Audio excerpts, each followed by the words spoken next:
हम लोग 9th में एक नया चैप्टर स्टार्ट करेंगे, पोलिनोमियल चैप्टर्स। हम लोग चैप्टर 1 पढ़ चुके हैं, ठीक है। तो हम लोग इस चैप्टर का नाम पोलिनोमियल चैप्टर्स का नाम है पोलिनोमियल्स, ठीक है। इसका हम लोग लेक्चर 1 देख रहे हैं, ठीक है। तो देखो पोलिनोमियल जो रिलेटेड है वो अलजेब्रिक एक्सप्रेशन से रिलेटेड है, कह सकते हो, ठीक है ना। और हम लोग बहुत तरह के एक्सप्रेशन लिखना जानते हैं, 8x+5, 8x² + 6x+5।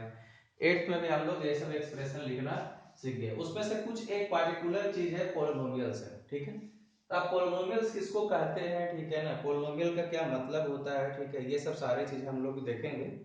तो इसको पोलिनोमियल देखने के पहले एक चीज हम लोग दो टर्म्स देख लेते हैं कि एक कांस्टेंट क्या होता है और एक वेरिएबल क्या होता है, ठीक है। इसके बारे में हमें पहले भी पता है कि कांस्टेंट क्या होता है और वेरिएबल क्या होता है। जो फिक्स्ड न्यूमेरिकल वैल्यू होता है उसको क्या बोलते हैं, कांस्टेंट।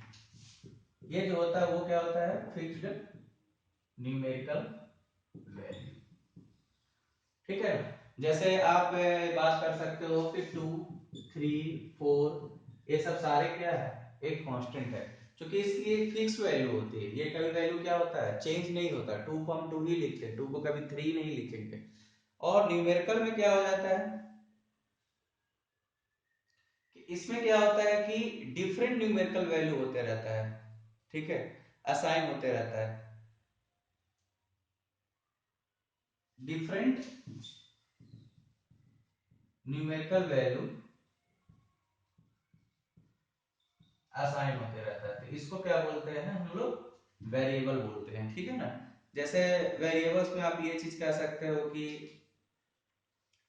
मान लेते हैं कि हम लोग यहाँ पर x+3 = 2 लिखे, तो अभी x की वैल्यू कितना आ रहा है, -1।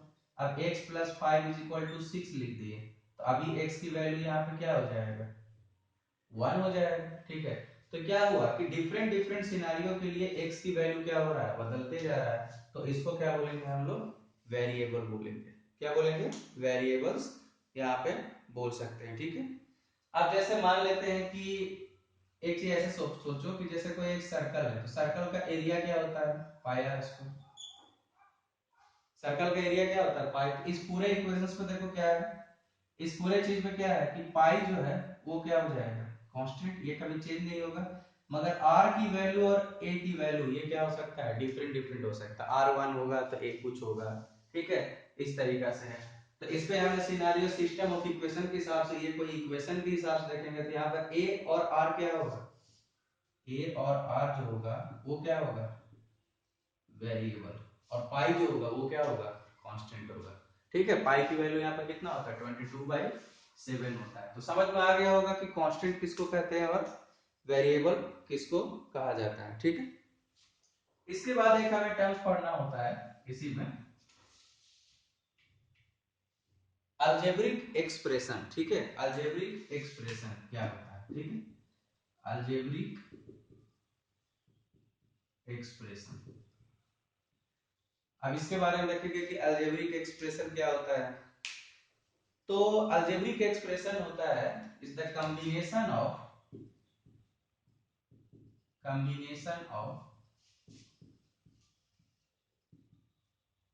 Constant and variables. It is the combination of constant and variables connected by, it is the constant variables connected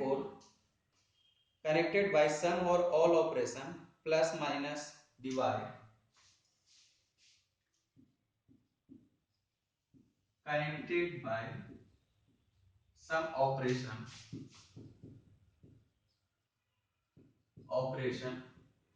plus minus multiply divide is known as algebraic expression, is known as algebraic expression, ठीक है।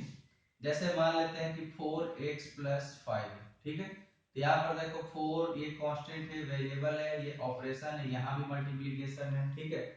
तो इस तरीका से हम लोग इसको बोल सकते हैं, ठीक है, कि ये क्या होता है, अलजेब्रिक एक्सप्रेशन होता है। तो इसके पहले एक चीज टर्म होता है, टर्म होता है। टर्म मतलब क्या होता है? टर्म में सारे चीज आते हैं, वेरिएबल, कांस्टेंट, मल्टीप्लिकेशन, इस तरह से। जब वो सारे टर्म्स को हम ऐड या सब्ट्रैक्ट करते जाते हैं तो वो क्या बन जाता है? एक अलजेब्रिक एक्सप्रेशन बनते जाता है। ठीक है, तो अलजेब्रिक एक्सप्रेशन में हमें पता चल गया कि क्या क्या होता है अलजेब्रिक एक्सप्रेशन। ठीक है, अलजेब्रिक एक्सप्रेशन का बहुत सारे एग्जांपल भी आप देख सकते हो। ठीक है, कि क्या क्या अलजेब्रिक एक्सप्रेशन में हो सकता है। ठीक है, जैसे मान लेते हैं कि हमने लिख दिया 4 + 9x -5y² + 6y +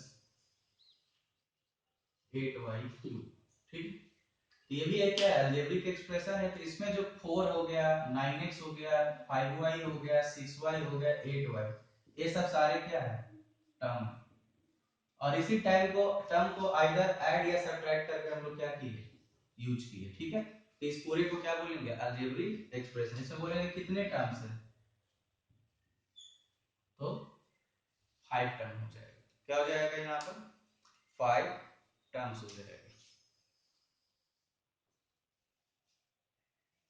ठीक है, तो इसको हम लोग बोलते हैं अलजेब्रिक एक्सप्रेशन। ठीक है, इस अलजेब्रिक एक्सप्रेशन के बाद हम लोग आएंगे कि पोलिनोमियल किसको कहते हैं। ठीक है, मेन ये समझना है कि पोलिनोमियल क्या होता है। देखो, तो पोलिनोमियल देखो समझने के लिए हम लोग क्या कहते हैं। ठीक है, कि it is a form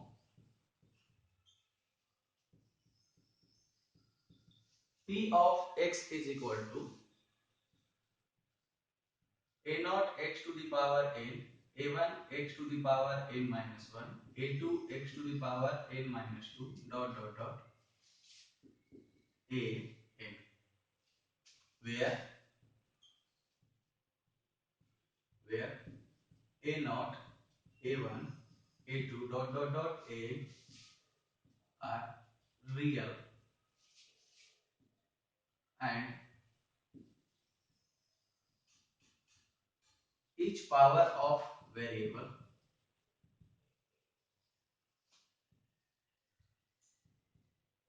are non-negative integer, non-negative integer। non-negative integer का मतलब कि होल नंबर। क्या होना चाहिए? होल नंबर होना चाहिए।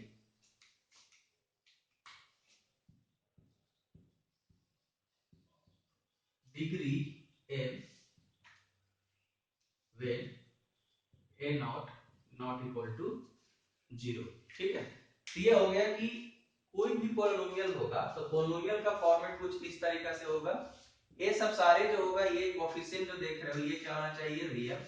एक्स पे जो पावर होना चाहिए, each power of variable non negative. Non negative integer मतलब होल नंबर। मतलब ये जो पावर होना चाहिए, ये क्या होना चाहिए? Whole number. होल नंबर का मतलब, होल नंबर का मतलब हो गया कि आपके पास 0 1 2 3 इस तरह का होना चाहिए। ठीक है, कुछ ऐसे चीज देखते हैं जो होल नंबर नहीं है, जैसे 0.1 हो गया, 1/2 हो गया, ठीक है ना, -1/2 हो गया, -1 हो गया, ये सब सारे होल नंबर नहीं है। और इसका डिग्री n होगा। डिग्री n होगा कब?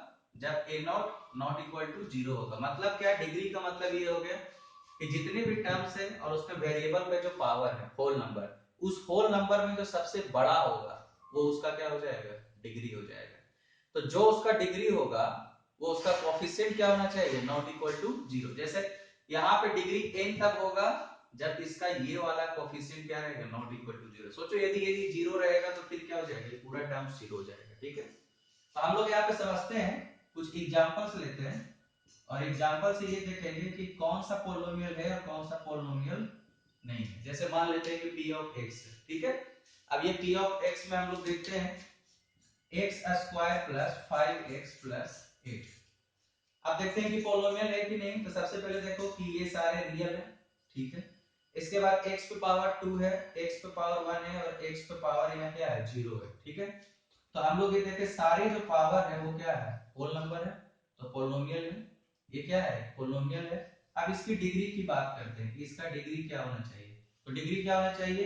ये 2 1 0 में सबसे बड़ा क्या है? 2 है, तो इसका डिग्री क्या होगा? ठीक है, अब p ऑफ x बराबर डिग्री 2 होगा, तो इसको हम लोग इस तरह से बोल सकते हैं। अब जिस तरह का एक अगला example p of x x plus 5, ये भी एक क्या है, पोलिनोमियल है। इसकी डिग्री की बात करेंगे तो डिग्री इसका क्या होगा, 1 होगा।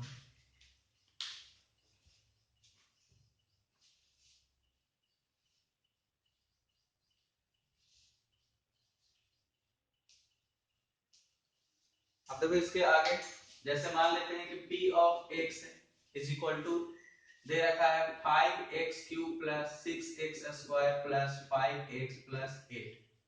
ये भी क्या है, पोलिनोमियल है, क्योंकि सारे ये होल नंबर है। और इसकी जो डिग्री की बात किया जाए तो डिग्री क्या होगा इसका, 3 होगा। ठीक है, अब यदि p of x is equal to x square plus root x plus 5 आ गया, ठीक है, तो रूट x को हम लोग x पे पावर क्या लिख सकते हैं, 1/2। यानी देखा जाए तो ये एक्स स्क्वायर प्लस एक्स पे पावर 1/2 प्लस 5 है। तो ये जो 1/2 है ये होल नंबर नहीं है।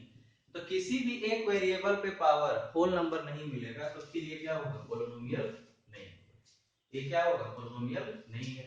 अब जैसे है कोई p of x x square 5/x plus 8, यहाँ पे देखो एक्स स्क्वायर प्लस 5 एक्स पे पावर -1 प्लस 8, तो ये भी यहाँ पर देखो कि ये वाला जो होल नंबर नहीं होने के कारण ये भी क्या होगा, पोलिनोमियल नहीं होगा। अच्छा, यदि वो पोलिनोमियल नहीं होगा तो उसका डिग्री भी क्या होगा, डिफाइन नहीं होगा। यदि किसी का डिग्री तभी होगा जब वो पोलिनोमियल होगा। ठीक है, यदि पूछा जाएगा कि इसका डिग्री क्या होगा तो इसका डिग्री कुछ भी नहीं हो सकता है। ठीक है, तो इसके हिसाब से देखा जाए तो हमें ये पता करने आ गया कि कब ये होता है, ठीक है ना, कब कब इसका डिग्री कैसे क्या होता है, ये चीज हमें पता चल गई। ठीक है, समझ में आ गया, यहाँ पे क्लियर हो गया कि किस तरीके से इसको करना है।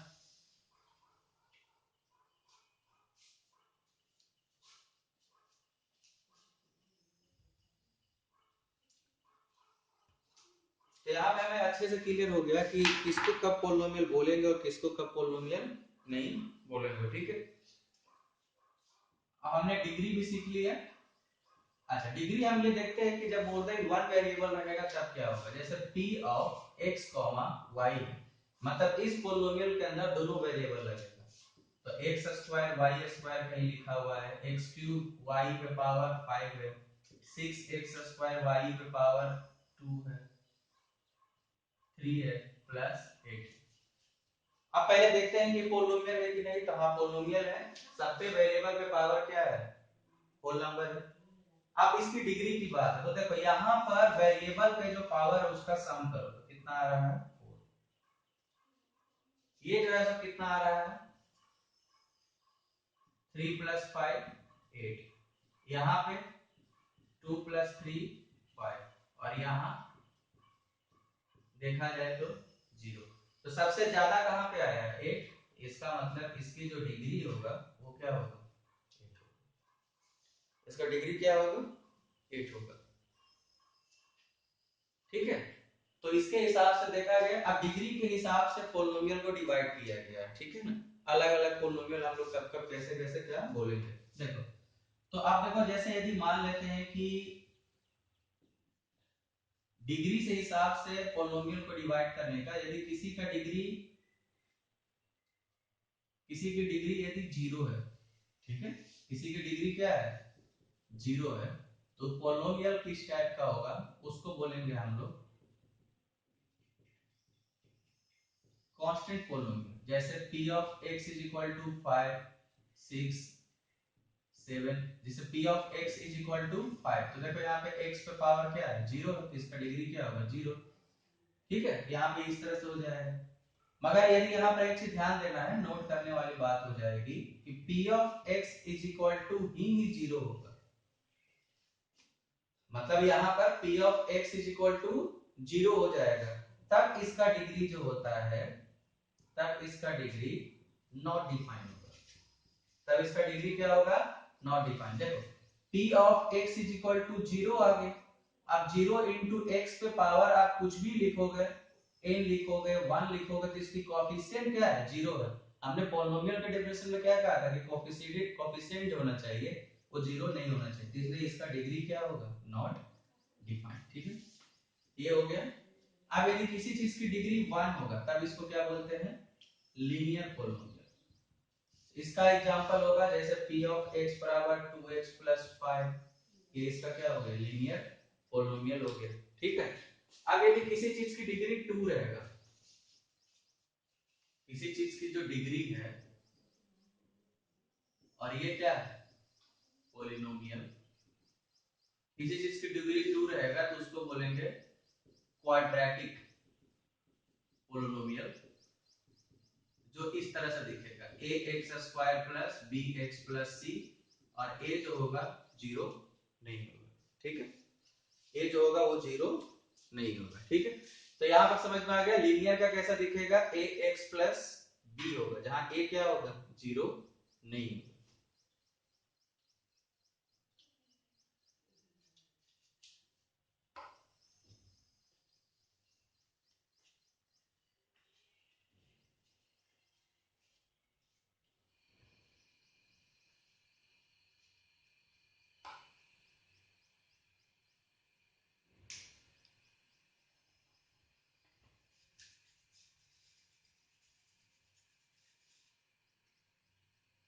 अब देखो यदि डिग्री 3 रहेगा तब ये क्या होता है, तब होता है ये क्यूबिक पोलिनोमियल।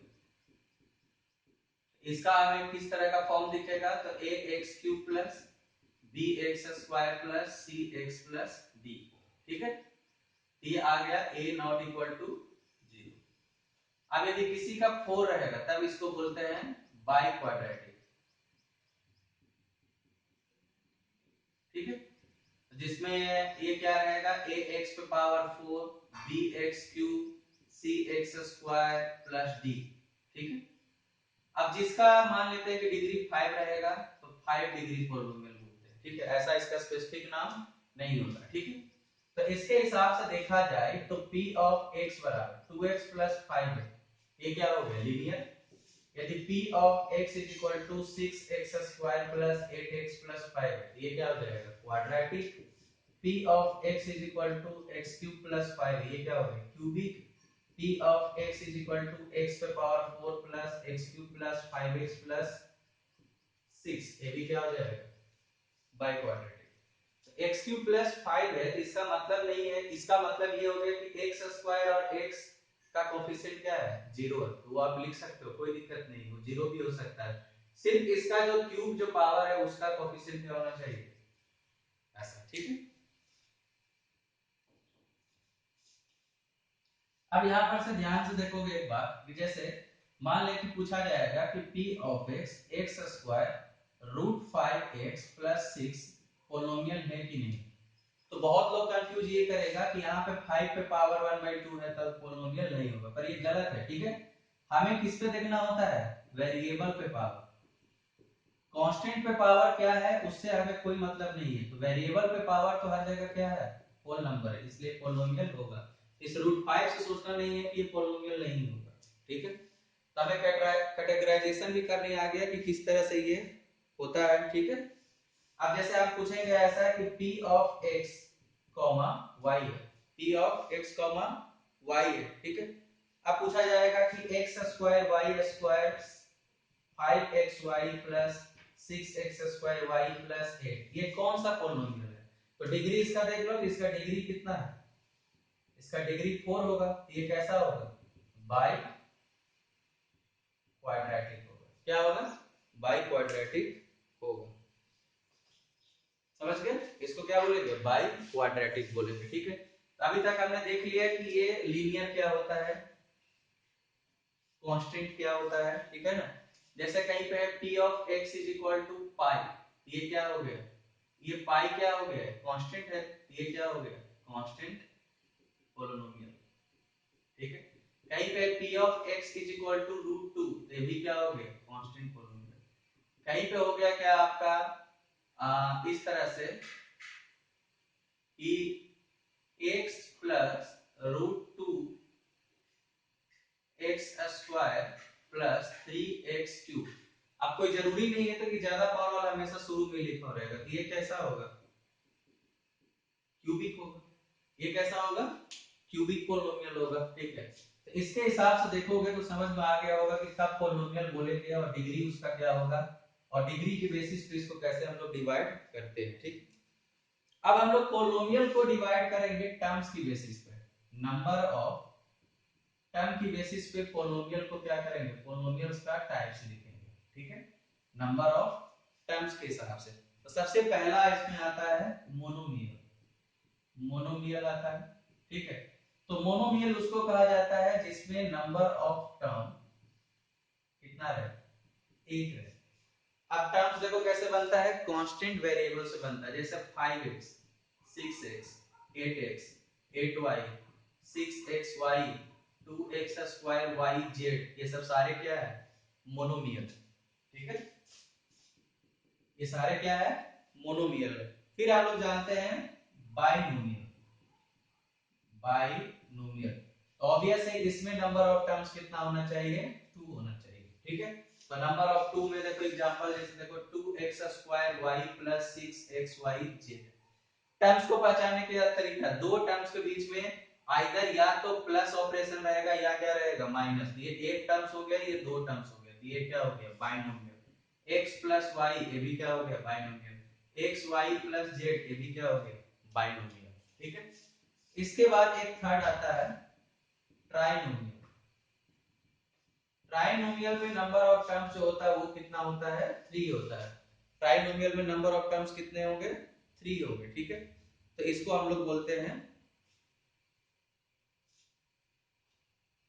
इस तरीके से, ठीक है। तो इसको देखो यहाँ पर 2xy plus x plus y, ये क्या हो गया, ट्राइनोमियल हो गया, ठीक है। इसको हम लोग ट्राइनोमियल इस तरह से डिफाइन कर देंगे, ठीक है। तो यहाँ पर से क्लियर हो गया होगा कि नंबर ऑफ टर्म्स की बेसिस पे हम लोग कैसे कैसे इसको डिवाइड करते हैं, ठीक है।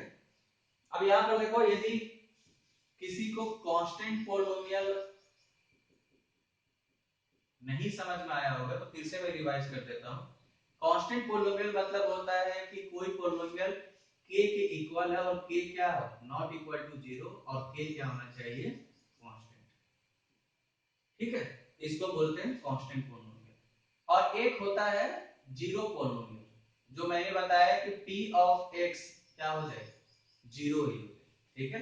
तो इसको ये हो जाता है, तो इसकी जो डिग्री होती है, इसका डिग्री होता है 0 और इसका डिग्री क्या होता है, नॉट डिफाइंड, क्लियर। इसको जीरो पोलोमियल बोलेंगे या p ऑफ x बराबर 0 और ये हो गया कांस्टेंट, ठीक है ना। इसमें एग्जांपल आते जाएगा, p of x is equal to 5, p of x is equal to 2, ये सब सारे क्या हो जाएगा, कांस्टेंट पोलोमियल। पर वो k जीरो नहीं होना चाहिए, k स्पेसिफिक जीरो के लिए इसको नाम रखा गया जीरो पोलोमियल, जिसका डिग्री नॉट डिफाइन होता है, ठीक है। तो यहां तक समझ में आ गया कि किस तरीके से ये चीज बनता है, ठीक है। सबको क्लियर हो गया होगा। अब देखो इसके बेसिस पे हम लोग जो अभी पढ़े हैं, इसके बेसिस पे कुछ और क्वेश्चंस कर लेते हैं, ठीक है। जैसे लिखा गया है कि राइट, फर्स्ट क्वेश्चन एक लिखा गया है कि a binomial of degree 100, a binomial of degree 100, इसकी एग्जांपल लिखना। देखो कैसे लिखेंगे, तो हम लिख देते हैं 5x पे पावर 100, तो पहले बाइनोमियल है तो दो ही टर्म्स होना चाहिए, प्लस, या 5x पे पावर 100 प्लस x पे पावर 99, ये भी क्या होगा, ये सब ये बाइनोमियल ऑफ डिग्री 100 हो जाएगा। अब जैसा सेकंड एक है क्वेश्चन से, ए मोनोमियल ऑफ डिग्री 23, तो x पे पावर 23, 5x पे पावर 23, 6x पे पावर 23, रूट 2x पे पावर 23, ये सब सारे क्या हो गए, बहुत ऐसे ऐसे एग्जांपल लिख सकते हैं, ठीक है ना, कि किस तरह से ऐसा हो सकता है। तो आपको इसमें पता चल गया कि किस तरह से होगा। जैसे लिखना है कि 5x cube plus 8x square plus 6x plus 8 में पूछा जा रहा है कि कोफिशिएंट ऑफ x स्क्वायर क्या होगा, तो 8 आंसर है। x स्क्वायर का कोफिशिएंट क्या है, जिसका कोफिशिएंट पूछा जाएगा उसको हटा दो, उसके साथ जो मल्टीप्लाई हो उसका क्या हो जाएगा, कोफिशिएंट हो जाएगा। ठीक है, तो इसमें तुमको जनरली यही टाइप के क्वेश्चंस आएगा। यहाँ तक सबको समझ में आ गया होगा कि किस तरह से हमें इसको बनाना है। ठीक है,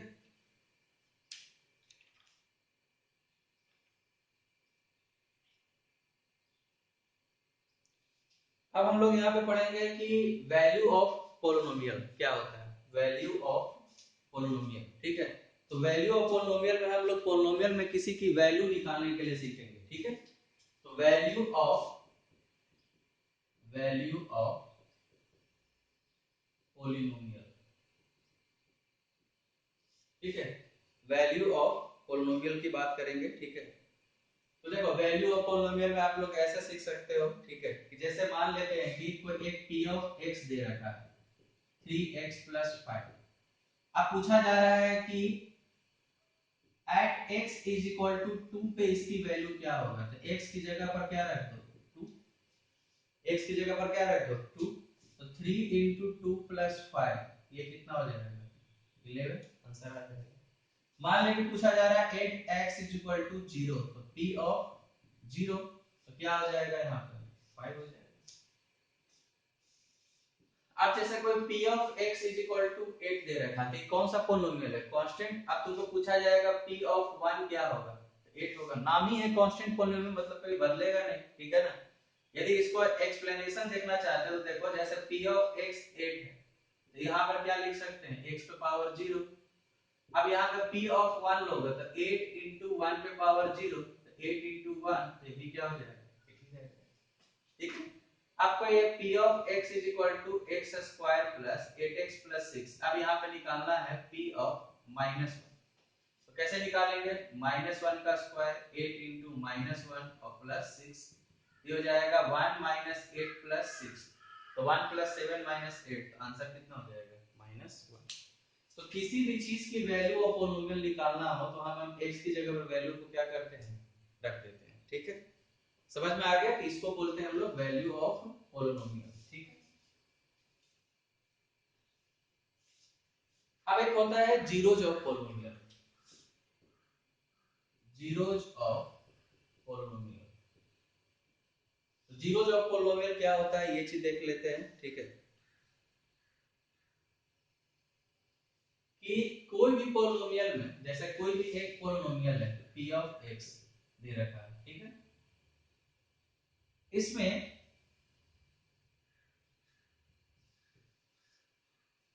यदि हम कोई p ऑफ कुछ a रखें, इसमें रखे और इसकी वैल्यू क्या हो गया 0 हो गया, क्या हो गया 0 हो गया। इस x की जगह पर यदि हम a रखें और इसकी वैल्यू क्या हो गया 0 हो गया, तो कह सकते हैं कि a is zeros of polynomial p of x। मतलब ये समझो कि किसी भी पोलिनोमियल में x के जिस वैल्यू के लिए पोलिनोमियल की वैल्यू 0 हो जाए उसको क्या बोलेंगे जीरोज पोलिनोमियल। क्या बोलेंगे उसको, क्या बोलेंगे जीरोज बोलेंगे। क्या बोलेंगे जीरोज पोलिनोमियल नहीं जीरोज, मतलब a is a zeros of polynomial p of x। तो अब हमें यहाँ पर क्या है कि डिफरेंट डिफरेंट चीजों के बारे में हम लोग सीखना होगा। ठीक है, जैसे एक तो क्वेश्चन ये आएगा चेक करने के लिए कि ये इसका जीरोज है कि नहीं। ठीक है, जैसे मान लेते हैं कि एक p ऑफ x है और x प्लस 8 है। अब पूछा जा रहा है कि x इज इक्वल टू 2 इसका जीरोज है, तो क्या करेंगे यहाँ पे हम लोग पुट कर देंगे, तो ये आ जा रहा है कितना 10 आ रहा है, तो 10 क्या है जीरो नहीं आएगा, तो क्या बोलेंगे ये इसका जीरोज नहीं है। अब पूछा जाएगा x is equal to minus 8 होगा, तो p ऑफ माइनस 8 रखो, तो माइनस 8 प्लस 8 जीरो आ गया, हाँ इसका जीरोज ये होगा। आगे समझ में, तो अब क्लियर हो गया। जैसे मान लेते हैं कि कोई p of x is equal to यहाँ पर दे रखा है इस तरह से x square plus 6x plus 8।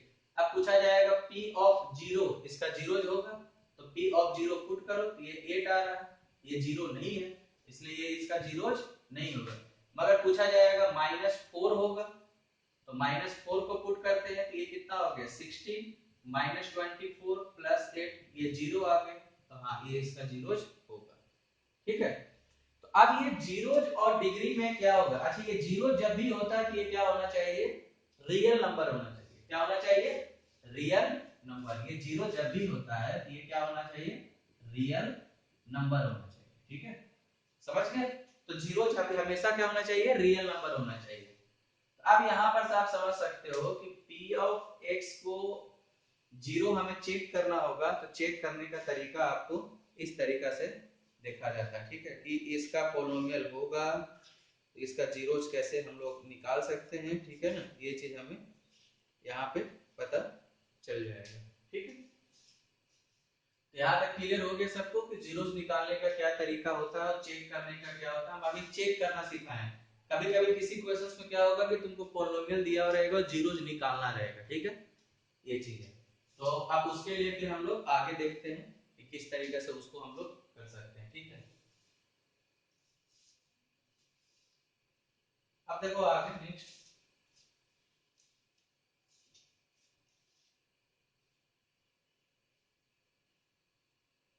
Zero जब हम लोग को निकालना होगा तो कैसे हम लोग इसको निकालेंगे। ठीक है,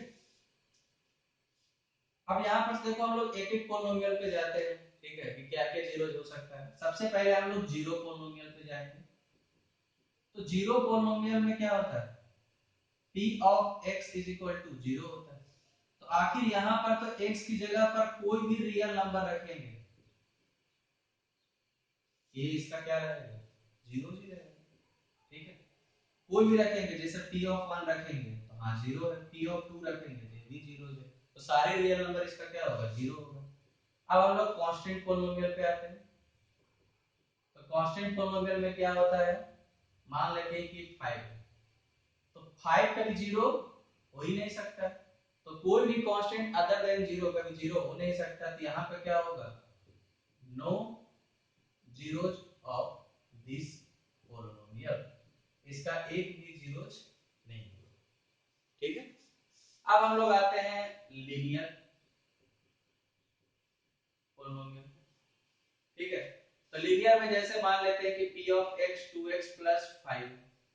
ठीक है, तो इसमें कितने जीरोज होंगे, मैक्सिमम एक जीरोज होगा।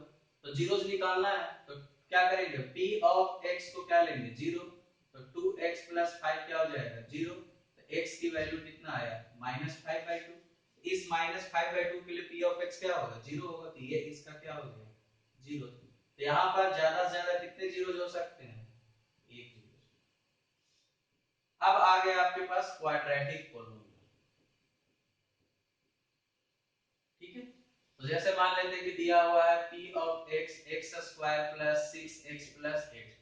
तो हम लोग p of x is equal to क्या लेते हैं, जीरो। तो x square plus 6x plus 8 is equal to zero. आप देखो इसका हमें फैक्टराइजेशन करने आना चाहिए। तो इसकी फैक्टराइजेशन हम स्प्लिटिंग मेथड से जानते हैं। तो x square plus 4x plus ऐसा हो जाएगा। तो x कॉमन ले लेंगे तो x प्लस 4 और प्लस 2 कॉमन ले लेंगे तो x प्लस 4। ये आ जाएगा x प्लस 4 और x plus 2 is equal to zero. यहाँ से क्या हो गया, एक बार x प्लस 4 जीरो होगा और एक क्या होगा, x प्लस 2 जीरो। तो x की वैल्यू एक -4 आएगा और x की वैल्यू एक क्या आएगा, -2। तो यहाँ पे कितने जीरो हुआ, दो जीरो। ठीक है, अब क्यूबिक में हमें है तो क्यूबिक पोलिनोमियल को हम लोग को निकालना होगा। तो इसकी मैक्सिमम जो जीरोज होगा वो कितना होगा, 3 होगा। ठीक है, इसको हम लोग निकालना बाद में सीखेंगे और इसको भी हमें और प्रैक्टिस करेंगे कि क्वाड्रेटिक को कैसे क्या होगा। ये मैं अभी सिखाऊंगा कि इसको कैसे कैसे हम लोग फैक्टराइज करते हैं। ठीक है, अभी हमने यहाँ पर एक तरह से, अब देखो कि डिग्री और जीरोज में क्या रिलेशन है। ठीक है, यहाँ पे इनफाइनाइट जीरोज हुआ। ठीक है, यहाँ पे जीरो जीरोज हुआ। ठीक है,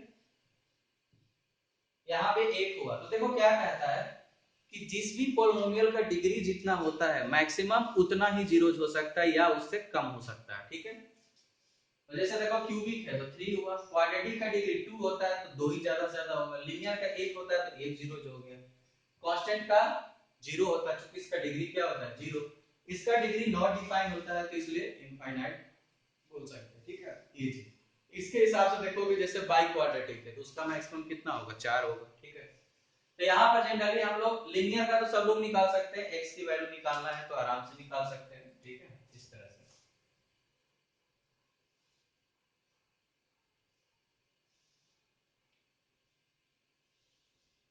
जैसे मान लेते हैं कि p of x is equal to x plus pi by 2 है, अब इसका जीरो निकालना है, तो p ऑफ x को क्या करते हैं, zero, x plus pi by 2 zero, तो x इज इक्वल टू क्या होगा, माइनस पाई बाई, ये इसका क्या हो जाएगा, p of x is equal to minus x minus five है, तो माइनस एक्स माइनस फाइव को जीरो करो, ये हो जाएगा 5, तो x की वैल्यू माइनस फाइव, तो ये इसका क्या हो जाएगा, जीरो हो जाएगा, ठीक है। तो अगर जीरोस निकालना सीख गए, क्यूबिक में हम लोग आगे निकालना सीखेंगे जब इसका हम लोग फैक्टराइजेशन सीख लेंगे, और क्वाड्रेटिक का भी फैक्टराइजेशन सीखेंगे। यदि किसी को स्प्लिटिंग मेथड नहीं आता है तो मैं फिर से तुम्हें बताऊंगा, ठीक।